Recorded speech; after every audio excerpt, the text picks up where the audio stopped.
Hello, Quail with Cougars. We are nearing the end of the BFG. We only have a few more chapters left. We are on the chapter called Capture. But first, a joke. What kind of dogs love to take baths? A shampoodle. Get it? Shampoo, dull, poodle. Thought that was funny. Okay, so we are a recap on the chapter that we just read. It was called The Plan, and the Queen came up with a plan with the head of the Air Force and the head of the Army, and they were going to fly helicopters. But it's funny, that's not what the BFG called them. He was calling them bellycopters. I think that's what he called them. I'm trying to find his word for it. And each helicopter is going to have to pick up one giant and carry them. So I can't see the word. I can't find the word that he was calling. Belly poppers. That's what the BFG called them. So here we are, chapter 9. There's no numbers in these, but this is called Capture. The BFG had made thousands of journeys to and from Giant Country over the years, but he had never in his life made one quite like this, with 9 huge helicopters roaring along just over his head. He had never before traveled in broad daylight either. He hadn't dared to, but this was different. Now he was going to do it for the Queen of England herself, and he was frightened of nobody. And if you look closely, right there you can see the BFG is kind of leading the pack of all the belly poppers. As he galloped across the British Isles with helicopters thundering above him, people stood and gaped and wondered what on earth was going on. They had never seen the likes of it before, and they never would again. Every now and then, the pilots of the helicopters would catch a glimpse of a small girl wearing glasses, crouching in the giant's right ear and waving to them. They always waved back. The pilots marveled at the giant's speed and at the way he leaped across wide rivers and over huge houses. But they hadn't seen anything yet. "Be careful to hang on tight," the BFG said. "We is going fast as a fizzle crimp." The BFG changed into his famous top gear, and all at once he began to fly forward as though there were springs in his legs and rockets in his toes. He went skimming over the earth like some magical hop, skip, and jumper, with his feet hardly ever touching the ground. As usual, Sophie had to crouch low in the crevice of his ear to save herself from being swept clean away. The 9 pilots in their helicopters suddenly realized they were being left behind. The giant was streaking ahead. They opened their throttles to full speed, and even then they were only able to just keep up. In the leading machine, the head of the Air Force was sitting behind the pilot. He had a world atlas on his knees, and he kept staring first at the atlas, then at the ground below, trying to figure out where they were going. Frantically, he turned the pages of the atlas. "Where the devil are we going?" he cried. "I haven't the foggiest idea," the pilot answered. "The Queen's orders were to follow the giant, and that's exactly what I'm doing." The pilot was a young Air Force officer with a bushy mustache. He was very proud of his mustache. He was also quite fearless, and he loved adventure. He thought this was a super adventure. It's fun going to new places," he said. "New places?" shouted the head of the Air Force. "What the blazes do you mean, new places?" "This place we're flying over now isn't in the atlas, is it?" the pilot said, grinning. "You're darn right it isn't in the atlas," cried the head of the Air Force. "We've flown clear off the last page." "I expect that old giant knows where he's going," the young pilot said. It's a picture of the pilots.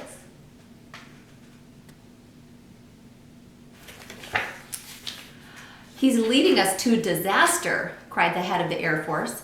He was shaking with fear. In the seat behind him sat the head of the Army, who was even more terrified. "You don't mean to tell me we've gone right out of the atlas," he cried, leaning forward to look. And an atlas, just in case you don't know, is sort of it's like a book of maps. Okay? "That's exactly what I'm telling you," cried the Air Force man. "Look for yourself. Here's the very last map in the whole flaming atlas. We went off that over an hour ago." He turned the page. As in all atlases, there were 2 completely blank pages at the very end. "So now we must be somewhere here," he said, putting a finger on one of the blank pages. "Where's here?" cried the head of the army. The young pilot was still grinning broadly. He said to them, "That's why they always put 2 blank pages at the back of the atlas. They're for new countries. You're meant to fill them in for yourself." The head of the Air Force glanced down at the ground below. "Just look at this godforsaken desert," he cried. "All the trees are dead and all the rocks are blue." "The giant has stopped," the young pilot said. "He's waving us down."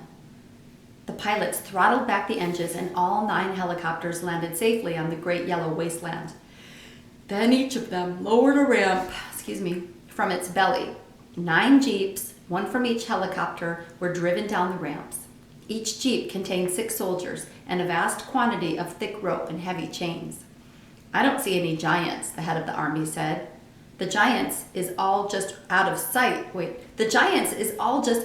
over there," the BFG told them. "If you is talking these slashbuckling noisy belly poppers any closer, all the giants is waking up at once and then pop goes the weasel." "So you want us to proceed by jeep?" the head of the army said. "Yes," the BFG said, "but you must all be very, very hushy quiet. No roaring of motors, no shouting, no mucking about, no piggery jokery." The BFG, with Sophie still in his ear, trotted forward, and the jeeps followed close behind. Suddenly, the most dreadful rumbling noise was heard by everyone. The head of the army went pea-green in the face. "Those are guns," he cried. "There is a battle raging somewhere up ahead of us. Turn back, the lot of you. Let's get out of here." "Pig spiffle," the BFG said. "Those noises is not guns." "Of course they are guns," shouted the head of the army. "I am a military man, and I know a gun when I hear one. Turn back." "Those is just the giants snortling in their sleep," the BFG said. "I is a giant myself, and I know a giant snortle when I is hearing one." "Are you quite sure?" the army man said anxiously. "Positive," the BFG said. "Proceed cautiously," the army man ordered. They all moved on. Then they saw them. Even at a distance, they were enough to scare the daylights out of the soldiers. But when they got close and saw what the giants really looked like, they began to sweat with fear. 9 fearsome, ugly, half-naked, 50 feet long brutes lay sprawled over the ground in various grotesque attitudes of sleep, and the sound of their snoring was indeed like gunfire in a battle. The BFG raised a hand. The jeeps all stopped. The soldiers got out. "What happens if one of them wakes up?" whispered the head of the army, his knees knocking together from fear. Ooh, that's quite a sight. Pretty scary. And can you see the BFG right here? See here with his hand up? "If any one of them is waking up, he will gobble you down before you can say knack jife," the BFG answered, grinning hugely. "Me is the only one what won't be gobbled up because giants is never eating giants. Me and Sophie is the only safe ones because I is hiding her if that happens." The head of the army took several paces to the rear. So did the head of the Air Force. They climbed rather quickly back into their jeeps, ready to make a fast getaway if necessary. "Go forward, men," the head of the army said. "Go forward and do your duty bravely." The soldiers crept forward with their ropes and chains. All of them were trembling mightily. None dared speak a word. The BFG, with Sophie now sitting on the palm of his hand, stood nearby, watching the operation. To give the soldiers their due, they were extremely courageous. There were 6 well-trained, efficient men working on each giant, and within 10 minutes, 8 out of the 9 giants had been trussed up like chickens and were still snoring contently. Trussed up means like tied up. The 9th, who happened to be the flesh lump eater, was causing trouble for the soldiers because he was lying with his right arm tucked underneath his enormous body.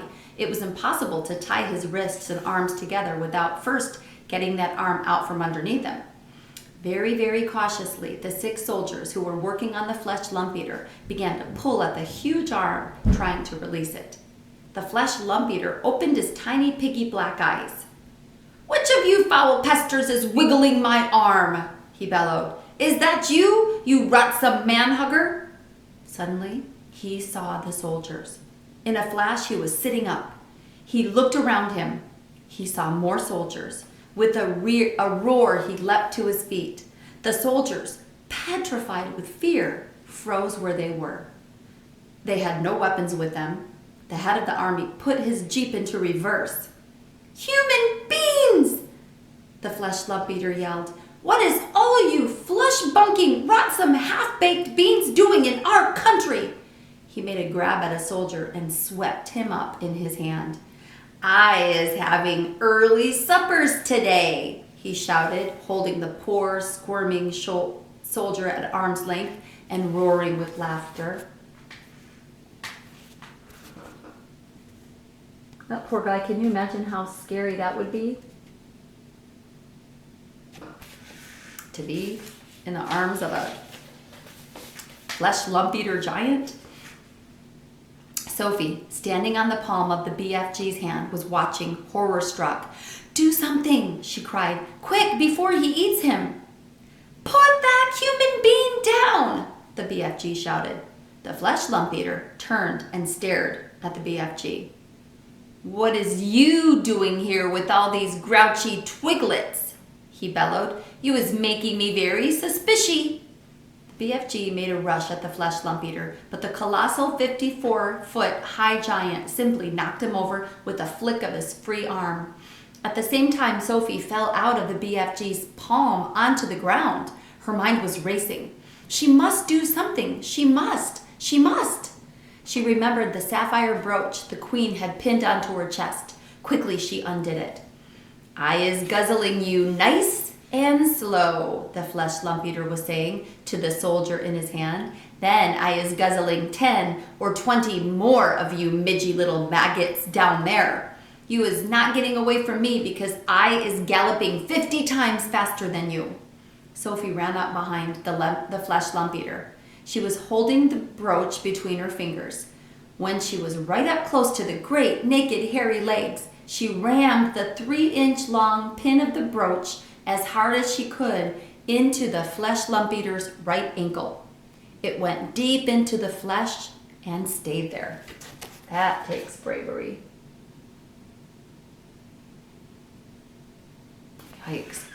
The giant gave a roar of pain and jumped high in the air. He dropped the soldier and made a grab for his ankle. The BFG, knowing what a coward the flesh lump eater was, saw his chance. "You was bitten by a snake," he shouted. "I seed it biting you. It was a frightsome, poisonous viper. It was a dreadly dangerous windscreen viper." "Save our souls!" bellowed the flesh lump eater. "Sound the crumpets! I is bitten by a septious, venomsome windscreen viper." He flopped to the ground and sat there, howling his head off and clutching his ankle with both hands. His fingers felt the brooch. "The teeth of the deadly viper is still sticking in me," he yelled. "I is feeling the teeth sticking into my anklet." The BFG saw his second chance. "We must be getting those viper's teeth out at once," he cried. "Otherwise you is deader than duck soup. I is helping you." The BFG knelt down beside the flesh lump eater. "You must grab your anklet very tight with both hands," he ordered. "That will stop the poisonous juices from your venomsome viper going up your leg and into your heart." The flesh lump eater grabbed his ankle with both hands. "Now close your eyes and grittle your teeth and look up to heaven and say your prayers while I is taking out the teeth of the venomsome viper," the BFG said. The terrified flesh lump eater did exactly as he was told. The BFG signaled for some rope. A soldier rushed it over to him. With both the flesh lump eater's hands gripping his ankle, it was a simple matter for the BFG to tie the ankles and hands together with a tight knot. "I is pulling out the frightsome viper's teeth," the BFG said as he pulled the knot tight. "Do it quickly," shouted the flesh lump eater, "before I is pizened to death." "There we is," the BFG standing up said. "You can look now."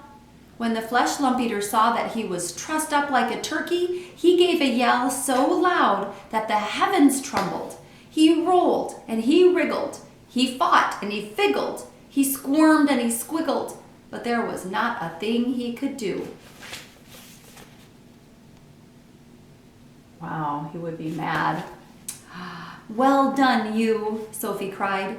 Well done, you, said the BFG, smiling down at the little girl. You was saving all our lives. Will you please get that brooch back for me, Sophie said. It belongs to the Queen. The BFG pulled the beautiful brooch out of the flesh lump eater's ankle. The flesh lump eater howled. The BFG wiped the pin and handed it back to Sophie. Curiously, not one of the other 8 snoring giants had woken up during this schmozzle. When you was only sleeping 1 or 2 hours a day, you was sleeping extra doubly deep, the BFG explained. The head of the Army and the Air Force drove forward once again in their Jeep. Her Majesty will be very pleased with me, the head of the Army said. I shall probably get a medal. What's the next move? Now, you is all driving over to my cave to load up my bottles of dreams, the BFG said. We can't waste time with that rubbish, the Army general said. It is the Queen's order, Sophie said. She was now back on the BFG's hand. So, the 9 Jeeps drove across to the BFG's cave and the great dream loading operation began. There were 50,000 jars in all to be loaded up, more than 5,000 to each Jeep, and it took over an hour to finish the job. While the soldiers were loading the dreams, the BFG and Sophie disappeared over the mountains on a mysterious errand. When they came back, the BFG had a sack the size of a small house slung over his shoulder. What's that you've got in there? The head of the Army demanded to know. Curiosity is killing the rat, the BFG said, and he turned away from the silly man. When he was sure that all his precious dreams had been safely loaded up to the Jeeps, the BFG said, Now we is driving back to the belly poppers and picking up the frightsome giants. The Jeeps drove back to the helicopters. The 50,000 dreams were carried carefully, jar by jar, onto the helicopters. The soldiers climbed back on board, but the BFG and Sophie stayed on the ground. Then they all returned to where the 9 giants were lying. It was a fine sight to see them. These great air machines hovering over the trussed-up giants. It was an even finer sight to see the giants being woken up by the terrific thundering of the engines overhead. And the finest sight of all was to observe those 9 hideous brutes squirming and twisting about on the ground like a mass of mighty snakes as they tried to free themselves from their ropes and chains. I is flush-bunkled, roared the flesh lump eater. I is spitz-wiggled, yelled the child chewer. I is swog-swalloped, bellowed the bone cruncher. I is goose-gruggled, howled the man hugger. I is gunsel-swiped, shouted the meat dripper.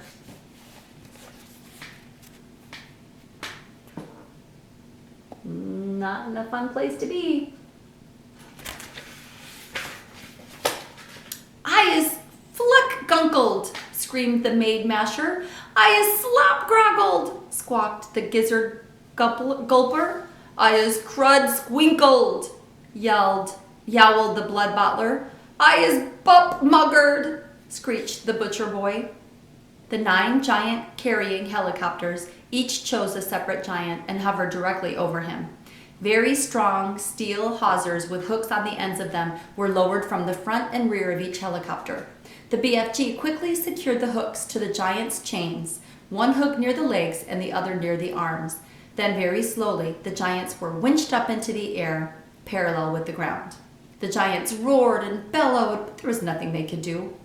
The BFG, with Sophie once more resting comfortably in his ear, set off at a gallop for England. The helicopters all banked around and followed after him. It was an amazing spectacle, those 9 helicopters winging through the sky, each with a trussed-up 50-foot-long giant slung underneath it. The giants themselves must have found it an interesting experience. They never stopped bellowing, but their howls were drowned by the noise of the engines. When it began to get dark, the helicopters switched on powerful searchlights and trained them onto the galloping giant so as to keep him in sight. They flew right through the night and arrived in England just as dawn was breaking. Next chapter is called Feeding Time. I wonder who's going to be feeding. Are they going to be feeding the giants? Are they going to be having a nice royal breakfast again? You'll have to tune in tomorrow to find out.